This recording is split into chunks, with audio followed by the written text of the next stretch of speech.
Hello everyone, Rissy Toothpick here, back again with Agatha Christie's Hercule Poirot, the first cases, and today we'll be talking to head butler Sterling and trying to get one step closer to figuring out who the blackmailer and murderer was. Detective Poirot, how is your investigation coming? Monsieur Sterling, I must admit, I have learned much more than I was expecting to. You'll be wrapping the case up soon, then. One has never finished learning, monsieur, and in this case, I shall need to continue if I am to find the Major's killer. It might help to vocalize your thinking. I'm all ears. That's a red flag when someone wants to know what's going on, because they might have a part to play. Monsieur Sterling offers an interesting concept. If I was to state the current position of my investigation, while holding back certain truths, the guilty parties may realize I am hot on their heels and reveal their hand. Monsieur, would you gather the guests and staff in the salon? Right away, Detective. Can I ask for what reason? I shall reveal all once everyone is together. Oh, and we're getting into the next chapter.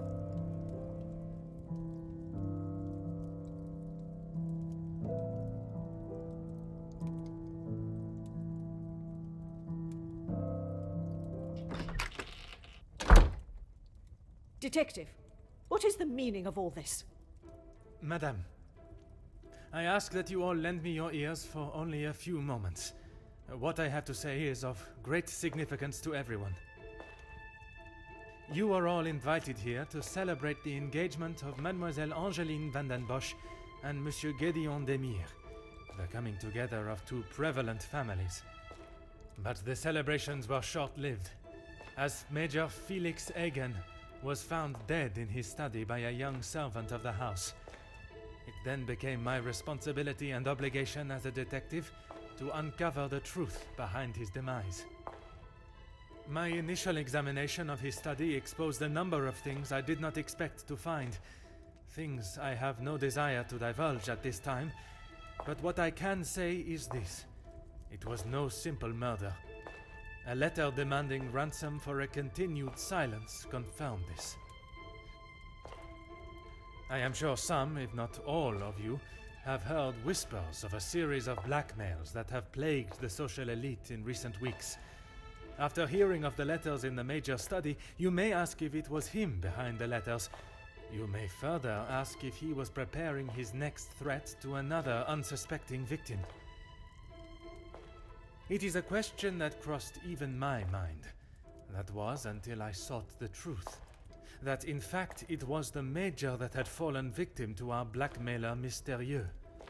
Last night I spoke with you all, confirmed your whereabouts in the house over the course of the evening, and while I would have expected such questioning to reveal a potential suspect, what I learned was that it could not have been one of you. What do you mean, not one of us? The man was stabbed. He hardly did that to himself. There is still a killer in the house.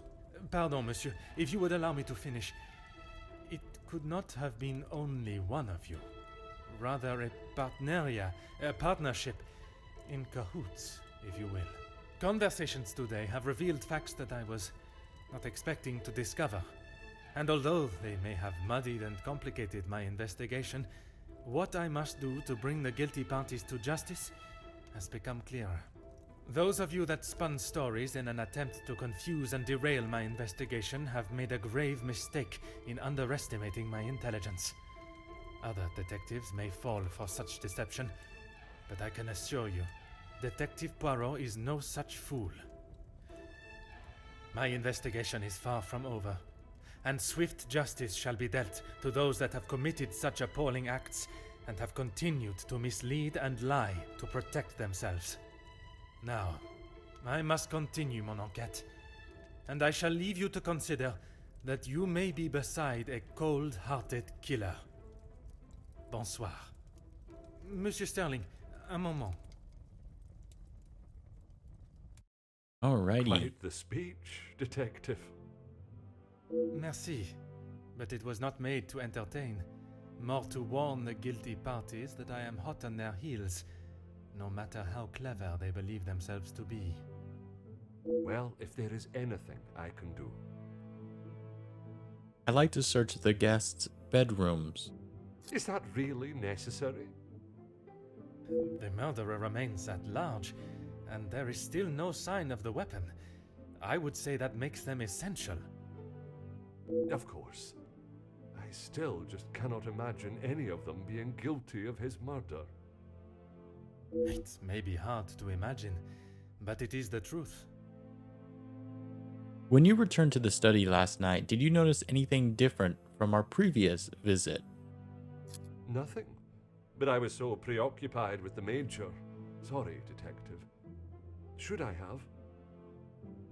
Perhaps it was just my mind playing games again. Maybe one of the guests got lost and wandered in. If a guest had taken a wrong turn, finding themselves in the Major's bedroom first, I am sure they would not have proceeded through the next door unless they were not lost at all. Who has access to the safe in the Major's study? Master Hagen had a key, obviously, and Lady Vanden Bosch. He also has the key, so he's lying to us right now. Monsieur Demire was quite sure Archibald also had a copy of the key. It is not something one would easily forget. Regarding access to the safe, you have seen its contents before. When requested, aye. If something is required from there when Master Hagen is not around. Forgive me. If he is not around, how is it you access the safe? It's not what you think, Detective. What I think is that you have been trusted with a copy of the key, and you have lied to me about it. I only lied because of the trouble I can get into with Lady Vanden Bosch. At this moment, monsieur, you should be more worried about the trouble you shall find yourself in with the law. I know how it will sound, but I lost my key. I must have set it down somewhere, and it has been tidied away. Master Hagen asked so rarely for me to go in the safe, I didn't think it would be missed. Monsieur Sterling's story of his lost key strikes me as rather coincidental. The Major's safe is broken into with documents ransacked and letters involving Madame Vanden Bosch secrets left out. It is a crime with no apparent purpose. There is a matter regarding the comtesse that we must discuss. I should have said this morning. I'm sorry. Monsieur, I am not quite sure you understand the severity of what has happened. I am well aware, Detective. I just thought she would be able to help. Would you allow a man with a smoking gun to remove his bullet from a victim's chest? I suppose not. I understand that Monsieur Sterling was only trying to help, but surely he must have seen what it could do for the integrity of my investigation. I would like to begin my searches now. Since it is closest, I will start with the west wing. I may not be back when you return. Here is the key to the other rooms. Please return it when you're done. Merci. I shall guard it with my life. First, let us pay the comtesse a visit. Alrighty. Let's see if there's any connections that we need to make. Before I can accuse anyone of any crime, I must be sure if they are working alone or with another. This is a perfect opportunity to find evidence of any collusion and look for the murder weapon. Okay, so this one's actually very, very basic.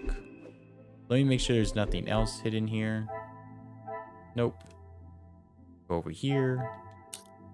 Learn a little bit more about her infidelity. And let us keep on moving here. Okay, this is the first room we need to check. I should make myself known before entering. Entrez. The comtesse's room, it would be rude to not address her before searching her room. Alrighty, so it wants us to talk to her first. Detective, what a pleasure. I did not expect to see you in my chambers. In a purely professional capacity, I can assure you. There is no need to act so stiff, detective. Madame, after the revelation of your actions last night, I'm afraid my sense of humor is all but gone. I will not apologize again for merely trying to help. Shall we get straight to it then? Let us not waste your time any further, detective. I saw you conversing with one of the young servants yesterday. That would be Inga. She has been one of the most promising young women that has come from the shelter. Madame Vandenbosch took in a young lady from your shelter. There is no need to sound so surprised, detective. She does have a heart. I did not mean to sound so cruel. I just did not expect Madame to hire someone of that background after the incident with her previous maid, Florette. People change, detective. You should not judge someone on their past actions. Believe me, Comtesse, I know that only too well. I commend you on your dedication with the women you help. It is most honorable. Be careful, detective.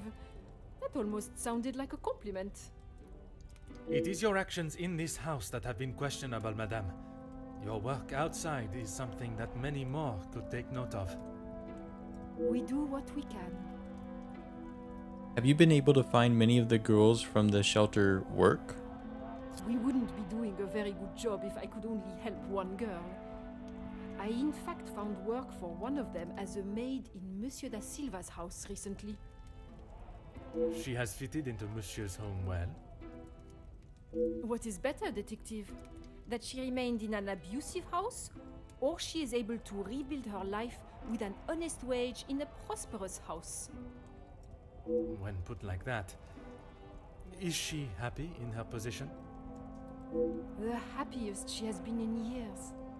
I check in with them all as often as possible. And if there was a problem, I would know. I am glad to hear that more girls are building a better future for themselves, and it is with help from the comtesse that it has been able to happen. Merci, Madame. Alrighty. See if there's any connections. There's not. We can clear these out. We will more likely find one of her dirty secrets pretty soon.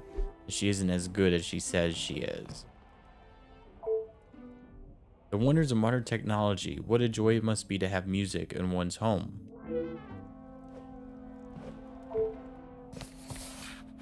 Perhaps the happy couple's engagement has someone in a particularly romantic mood. Okay. The chance to play is very tempting, but I shall save myself the embarrassment.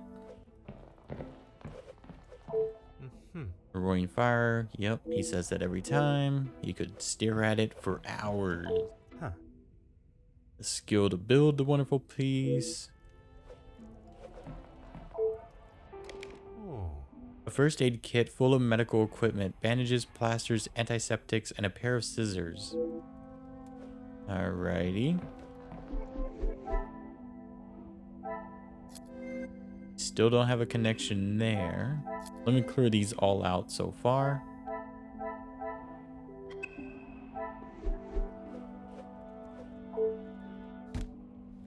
Perhaps a present for the family as a thank you for their hospitality.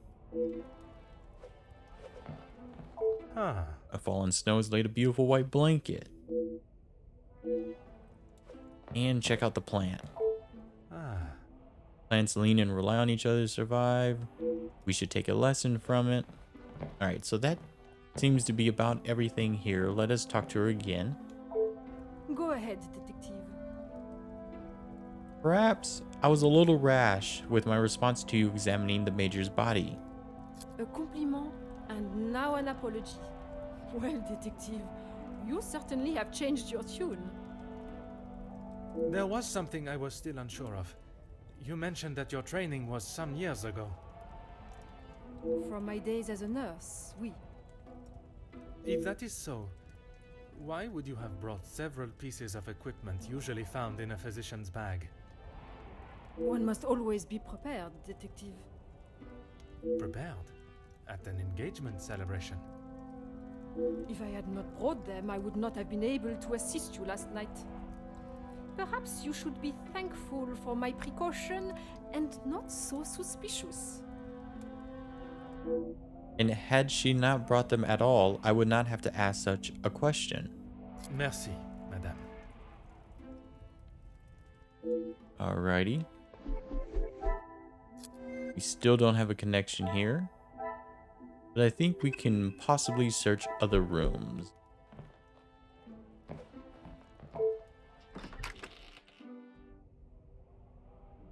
Oh, and the game's actually nice enough to automatically take us to the next room. The ever-guarded Jacqueline Conrad. It is time I should question her on her conversation with the Major before searching her room.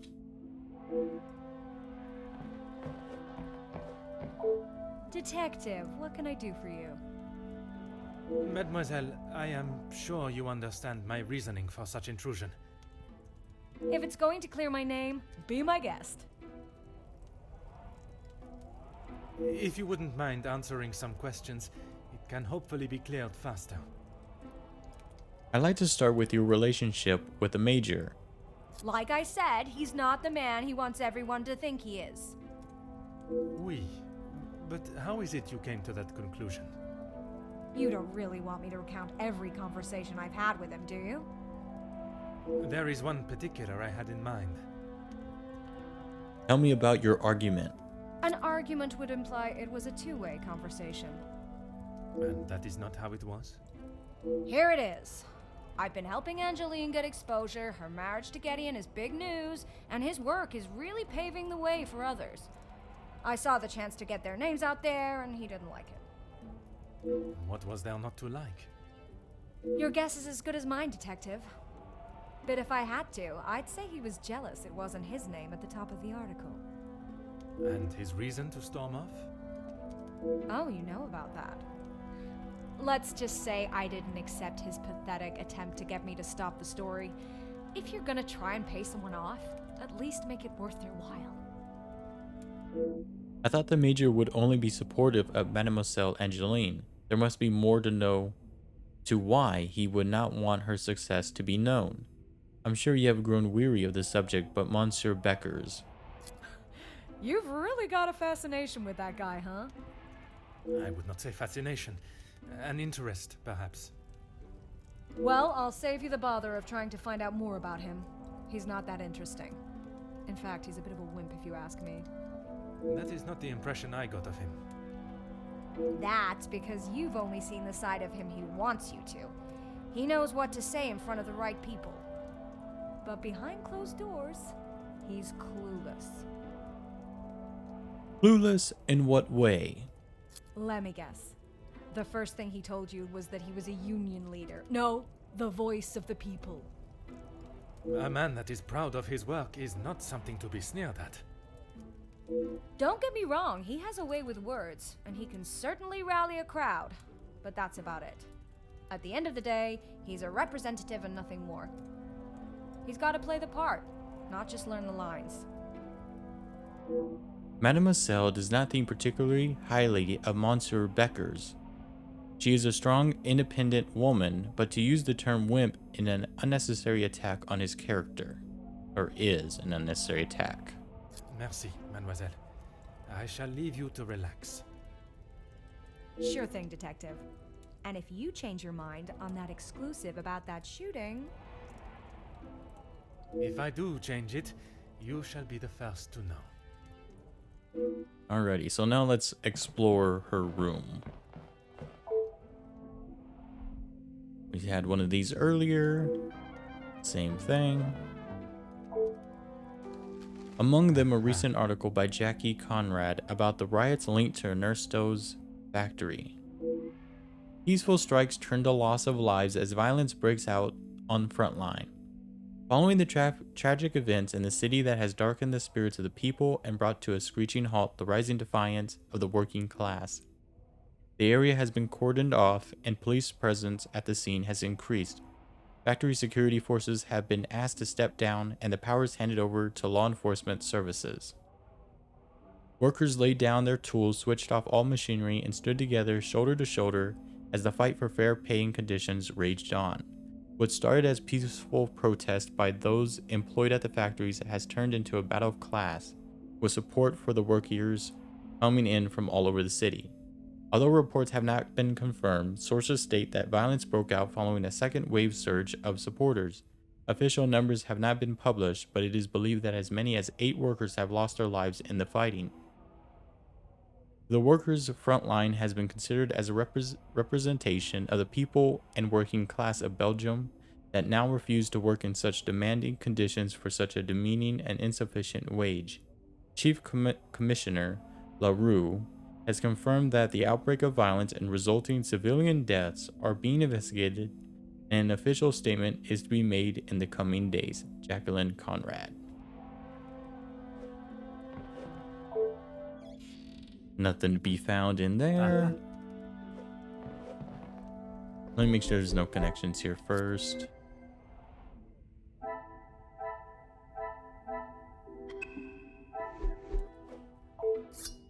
I presume this belongs to Jackie. Chasing a good story may lead her into some precarious scenarios.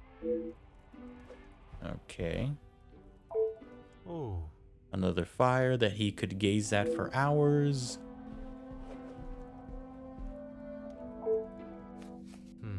Jackie has set up a makeshift office in her room. She must bring her work with her everywhere.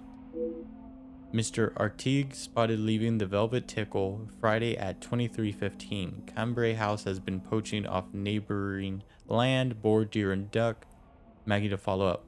Miss Bont found her husband in their marital bed with a young maidservant. Testament from maid needed. Mr. Denault overheard in the Cackling Crow speaking poorly of King Leopold. He said questionable ideas. We say doubtful, skeptical, shady. Notes from Francis by Monday. Good to know. Another window.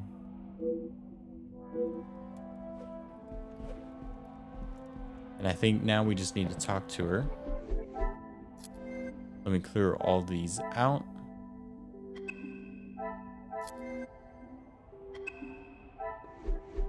And let's see what she has to say. Go right ahead, Detective. I was surprised to learn Monsieur de Silva and the Major worked together. All Felix cared about was money and filling his pockets with it. That's why he got into bed with de Silva. The Major was not in need of money, though. Need and want are two very different things. Did he need to move here and leech off the Madame? No, but he wanted to. Tell me your opinion of their work together. As far as I know, de Silva hired him to work security. He was worried what could happen to his precious factories if things got ugly.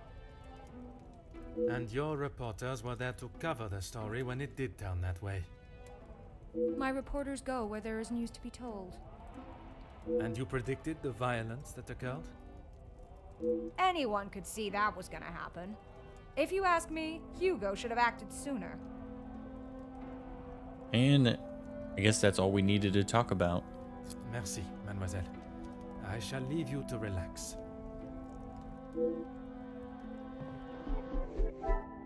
Still no connections. We'll clear all those out.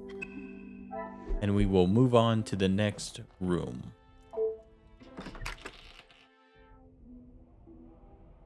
Here we are in Mademoiselle Angeline and Gideon's room. I wonder what we shall find. Hey, they're not in this one. I could have mistaken it for my own. Hey, before we even start here.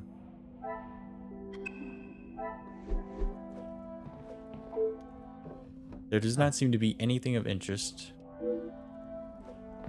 Pretty simple. It seems they used to be closer. Perhaps the recent behavior was merely a facade. Could it be possible that Gideon collaborated with Zachariah?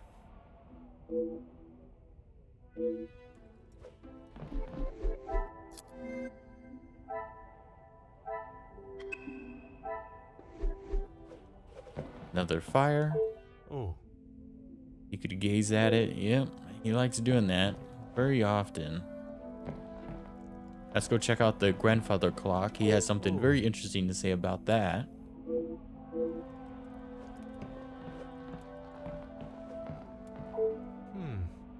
Same as when he's talking about the snow outside. And let's check out the globe. Huh. And he also says the same thing when he interacts with the globe as well. Hey, but I think that is everything. I really want to check his bedstand here. But it looks like there's really nothing there. So I guess it's time to move on.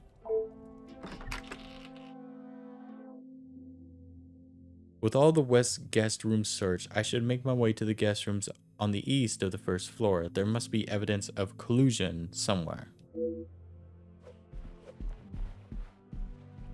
Alrighty, we're on their trail. Oh, I don't think we need to go in here.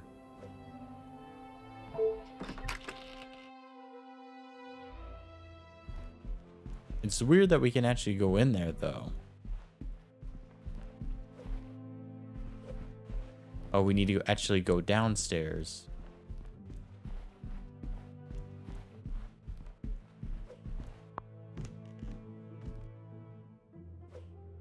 Okay. They should be on the east side. The maid's there, though. Mademoiselle, we meet again. Bonjour, Monsieur Poirot. Pardon, Détective Poirot. Just a detective is quite all right. Bon, can I help you with something?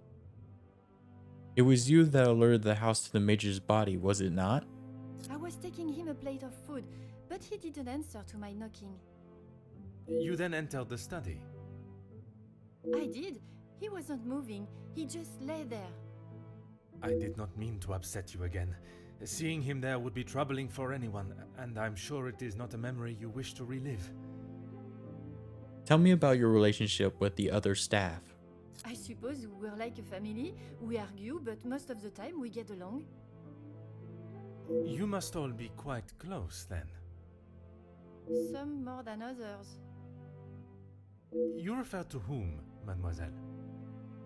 Well, Maman sorry, Rihanna, she's been here the longest, and she's very close with Lizzie on account of Luke. How is it Mademoiselle Elizabeth's late fiancé connects them? Maman is Luke's sister. You didn't know that? I thought she would have said. She talks about him all the time. It must have been awful, losing him in those riots. Apparently, he was right at the front when they were charged. They didn't stand a chance. If I had been the one responsible for his death, I wouldn't want Maman looking for me. Mademoiselle Rihanna, Maman Ray, she has expressed her desire for revenge. Every time she talks about what happened. How is it that the knowledge of Luke's death has eluded me for so long? The death of a brother is certainly motive enough. I did not see an aggressive side of Mademoiselle Rihanna when we spoke, but I wonder if she would act on such impulses for revenge if the opportunity arose. If you do not mind me inquiring, what brought you to the woman's shelter? I guess you wouldn't know anything about life on the streets. It is not an experience I have had to face personally, but I understand that many are forced into it, and the lifestyle that comes with it. The lifestyle of a thief, you mean? Put rather bluntly, oui. You are the first officer that has not taken one look at me and pulled out their handcuffs. Mademoiselle, I can see you have turned your life around, and I commend you on your efforts. Without the comtesse, I would probably be rotting in a cell somewhere. There's an obvious alliance to the comtesse and an understandable one at that. Merci, mademoiselle.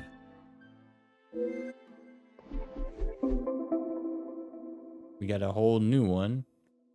Inge may seem nothing more than a young innocent maid, but there is something that she is withholding. If I am to solve the cases before me, I must learn what it is. Okay, unfortunately, we don't have no connections yet. But it is weird that Cassandra would allow another thief inside her home. Cassandra, I have a feeling Cassandra might not know her past.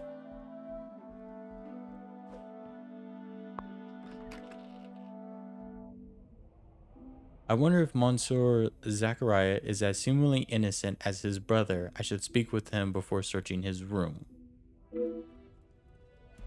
Alright, and we're going to stop there today. So make sure to like, comment, subscribe. Check out the links below.